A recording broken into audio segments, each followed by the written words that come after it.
Open టాక్కి స్వాగతం. రోజు రోజుకి పులివెందుల కడప రాజకీయాలు వేడెక్కుతున్నాయి. పులివెందుల అంటే మనందరికీ గుర్తొచ్చేది జగన్మోహన్ రెడ్డి, మనకు తెలుసు. తాజాగా ఎప్పుడైతే వైఎస్ సునీత కానీ లేదా ఆవిడ తల్లి సౌభాగ్యమ్మ కానీ పోటీకి దిగుతున్నారు అనే వార్త వచ్చిందో అప్పటి నుంచి కూడా వైసీపీలో వణుకు అనేది మొదలైంది. ముఖ్యంగా పులివెందులలో జగన్మోహన్ రెడ్డికి ఎక్కడ డ్యామేజ్ జరుగుతుందోనని చెప్పి తీవ్ర ఉత్కంఠతో ఎదురు చూస్తున్నారు. ఇక వివేక హత్య తరువాత ఆ కుటుంబానికి ప్రజల నుంచి పెద్ద ఎత్తున మద్దతు లభించింది. స్టిల్ ఈ రోజుకి ఆ మద్దతు కొనసాగుతుంది. ఆ విషయం మనందరికీ తెలిసిందే. ఒక రకంగా అవినాష్ రెడ్డిని ఇప్పుడు ఎంపీ అభ్యర్థిగా బరిలోకి పంపే పరిస్థితి లేదు, ఎందుకంటే ఆ స్థాయిలో వ్యతిరేకత ఉంది వైసీపీ పార్టీ మీద. ఈ నేపథ్యంలో సునీత కానీ తల్లి సౌభాగ్యమ్మ కానీ రంగంలో దిగితే ఖచ్చితంగా అది వైసీపీ పార్టీకి తీవ్ర ఇబ్బందులు మనందరికీ తెలుసు. అయితే దీనికి సంబంధించి ఈ నెల 15వ తారీఖున వైఎస్ సునీత ఆత్మీయ సమావేశం పేరుతో ఒక సమావేశాన్ని అయితే ఏర్పాటు చేసి ఒక సంచలన ప్రకటన చేయబోతుందని చెప్పి తెలియటం జరుగుతుంది. ఎందుకు ఈ నెల 15 అంటే ఈ నెల 15 నాటికి వివేకానంద రెడ్డి చనిపోయి సరిగ్గా 5 ఏళ్ళు అవుతుంది.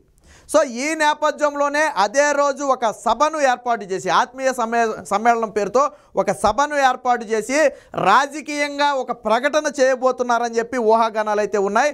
ఎందుకు వాళ్ళు రాజకీయాల్లోకి రావాల్సి వచ్చింది, వివేక హత్య తరువాత వారు ఎదుర్కొన్నటువంటి ఇబ్బందులు ఏంటి, ఏ పార్టీ నుంచి పోటీ చేయబోతున్నారు, ఎవరు పోటీ చేయబోతున్నారు, ఎక్కడ నుంచి పోటీ చేయబోతున్నారు, ఇలా అనేక విషయాల మీద ఒక స్పష్టత అయితే వచ్చే అవకాశం ఉంది. అన్నిటికీ మించి రాజకీయాలలో ఎంట్రీ గురించి ప్రజలకు ఒక పూర్తి వివరణ ఇవ్వాల్సిన అవసరం ఉందనే నేపథ్యంలోనే ఈ ఆత్మీయ సమావేశాన్ని ఏర్పాటు చేసినట్టుగా తెలుస్తుంది. మొదటగా దీన్ని పులివెందులలో ఏర్పాటు చేయాలని చెప్పి ఒక ఫంక్షన్ హాల్ కూడా బుక్ చేసుకున్నప్పటికీ కూడా జగన్మోహన్ రెడ్డి నుంచి వైసీపీ పార్టీ నేతల నుంచి ఒత్తిళ్లు రావడంతో తిరిగి ఆ ఫంక్షన్ హాల్ డబ్బులు వెనక్కి ఇచ్చేసి ఖాళీ లేదని చెప్పి వాళ్ళు తప్పుకున్న పరిస్థితి. సో సునీత కూడా అర్థం చేసుకుంది, వారికి ఒత్తిళ్ళు వచ్చాయని చెప్పి అర్థమయ్యి దీన్ని కడపకు మార్చింది. సో ఈ సమావేశం రేపు కడపలో 15వ తేదీన జరగబోతుంది.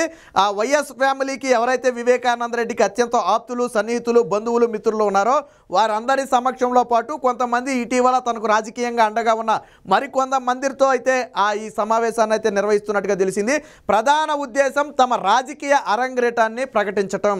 అదే సమయంలో ఎందుకు రావాల్సి వచ్చింది, రాజకీయాలకు దూరంగా ఉండాలనుకున్న ఆ కుటుంబ సభ్యులు ఎందుకు రాజకీయాల్లోకి రావాల్సి వచ్చింది, అలాగే జగన్మోహన్ రెడ్డి వల్ల వారు ఎదుర్కొన్నటువంటి ఇబ్బందులు ఏంటి అనే విషయాల మీద ఆ రోజు ఒక స్పష్టత ఇచ్చే అవకాశం ఉంది. అయితే ఇప్పటికే తెలుగుదేశం పార్టీ నుంచి పోటీ చేస్తారా లేదా కాంగ్రెస్ నుంచి పోటీ చేస్తారా, ఇండిపెండెంట్గా పోటీ చేస్తారనే అనుమానాలు అయితే ఉన్నాయి. ఇప్పటికీ స్టిల్ అనుమానాలు కొనసాగుతున్నాయి. అయితే తెలుగుదేశం పార్టీ నుంచి పోటీ చేసే అవకాశాలు తక్కువ అని చెప్పాలి. ఎందుకంటే ఇప్పటివరకు జగన్మోహన్ రెడ్డి, సునీత, చంద్రబాబు ఒకటే ఆ పార్టీ కలిసి ఆడుతున్న డ్రామా అని చెప్పి కొన్ని విమర్శలు చేస్తున్నాడు. సో ఇలాంటి నేపథ్యంలో ఒకవేళ తెలుగుదేశం పార్టీలో చేరితే ఆ విమర్శలు నిజమని ప్రజలు నమ్మే అవకాశం కూడా ఉంది. సో కాబట్టి కాంగ్రెస్ పార్టీ, అందులోనూ షర్మిల అధ్యక్షురాలుగా ఉంది. ఆ కాంగ్రెస్ పార్టీ అనేది వివేకానంద రెడ్డి కూడా కాంగ్రెస్ పార్టీ నుంచి వచ్చిన వ్యక్తే కాబట్టి ఆ కాంగ్రెస్ పార్టీ నుంచి ఎక్కువ పోటీ చేసే అవకాశం ఉంది. ఇండిపెండెంట్గా అంటే కూడా ఒక పార్టీ సపోర్ట్తో పోటీ చేస్తే ఎక్కువ ప్రయోజనం ఉంటుందని చెప్పి కాంగ్రెస్ పార్టీ నుంచి పోటీ చేస్తారని చెప్పి ఊహాగానాలు ఉన్నాయి. ఇక ఎవరు పోటీ చేస్తారు, ఎక్కడ పోటీ చేస్తారు, కొన్నిసార్లు ఏమో సునీత పోటీ చేస్తుందన్నారు, తర్వాత సౌభాగ్యం అన్నారు, కొన్నిసార్లు కడప అన్నారు, తర్వాత పులివెందులు అన్నారు. సో దీని మీద ఇప్పటివరకు స్పష్టమైన క్లారిటీ అయితే లేదు. అయితే పులివెందుల నుంచే పోటీ చేసి అక్కడ ఇక్కడ కాదు, పులివెందుల నుంచే తాడో పేడో తేల్చుకోవాలని చెప్పి వాళ్ళ ఫ్యామిలీ డిసైడ్ అయినట్టుగా తెలుస్తుంది. ఈ నేపథ్యంలో సునీత కానీ సౌభాగ్యమ్మ కానీ పులివెందుల నుంచి జగన్మోహన్ రెడ్డికి యాంటీగా పోటీ చేసే అవకాశం ఉంది. ఖచ్చితంగా అది డ్యామేజ్ కూడా చేస్తుంది. వాస్తవానికి జగన్మోహన్ రెడ్డికి గతంలో 80,000 పైచిలకు మెజార్టీ వచ్చింది. బట్ ఇప్పుడు 30 నుంచి 40,000 మెజార్టీ వస్తే జగన్మోహన్ రెడ్డికి ఎక్కువే. 1,00,000 మెజార్టీ అన్నారు, ససేమిరా రాదు 1,00,000 మెజార్టీ. 30 నుంచి 40,000 మెజార్టీ కూడా ఇప్పటికిప్పుడు ఎన్నికలు జరిగితే వచ్చే పరిస్థితి లేదు. తీవ్ర వ్యతిరేకత ఉంది. మరో పక్క బీటెక్ రవి చాలా స్ట్రాంగ్ అయ్యాడు. అయితే ఇదే సమయంలో వివేక హత్య కేసు కూడా జగన్మోహన్ రెడ్డిని బాగా డ్యామేజ్ చేసింది. ఒకవేళ సునీత కానీ సౌభాగ్యమ్మ కానీ పోటీ చేస్తే ఆ ఓట్లు చీలిస్తే ఆ మొత్తం కూడా తెలుగుదేశం పార్టీకి ప్లస్ అయ్యే అవకాశం ఉంది. వాస్తవానికి ఇప్పుడు ఒకవేళ నిజంగా వాళ్ళు పులివెందుల నుంచి వాళ్ళ ఫ్యామిలీ నుంచి ఎవరైనా పోటీ చేస్తే మాత్రం ఈ పులివెందుల్లో త్రిముఖ పోటీ అయితే ఏర్పడబోతుంది. ఇక్కడ ఆల్రెడీ జగన్ ఆల్రెడీ ఉన్నాడు, ఇక్కడ బీటెక్ రవి రెడీగా ఉన్నాడు.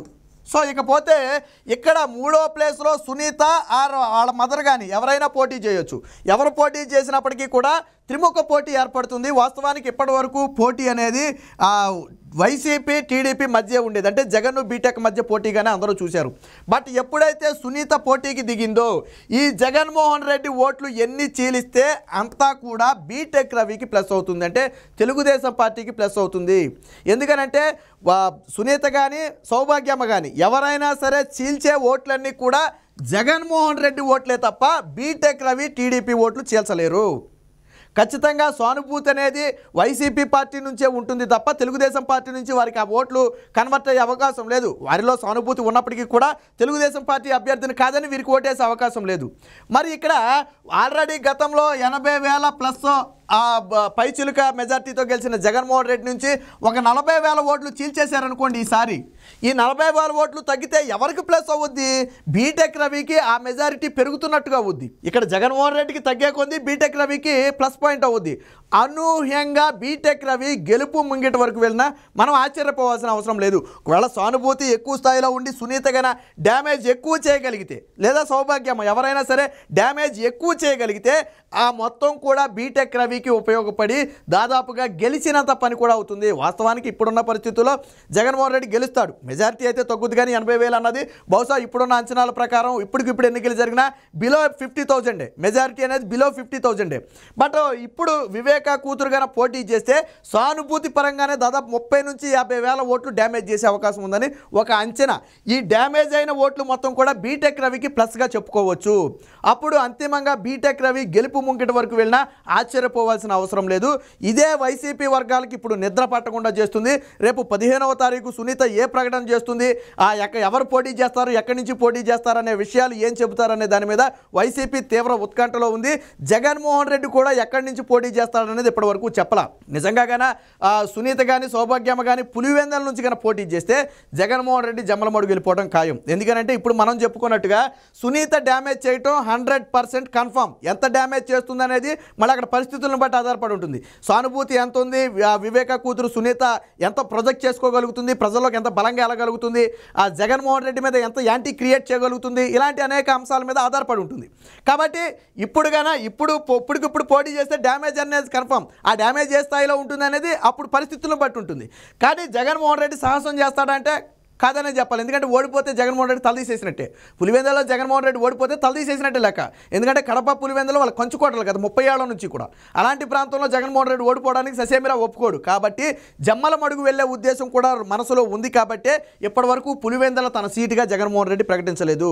లేదా పులివెందుల జమ్మలమడుగు రెండూ కూడా పోటీ చేయాలని మరొక ప్రతిపాదన కూడా జగన్మోహన్ రెడ్డి దగ్గర కొంతమంది సన్నిహితులు పెట్టిన నేపథ్యంలో ప్రస్తుతానికి ఆ 2 సీట్లు కూడా హోల్డ్లో ఉన్నాయి.